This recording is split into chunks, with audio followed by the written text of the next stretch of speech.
Gutierrez Tangog po, ang Executive Vice President. Please.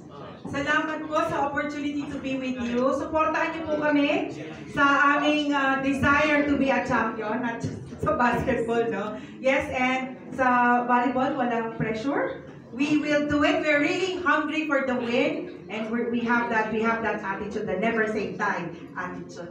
We'll get there, and on behalf of our founders, si Brigadier General Dr. Antonio Napiral Tamayo, si Ma'am Daisy, Dr. Daisy M.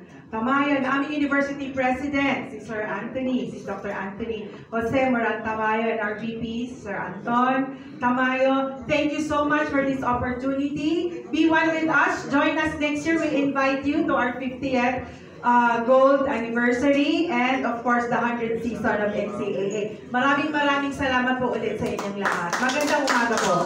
More power po and God bless. Road to Gold, perpetual. Yes, road to gold.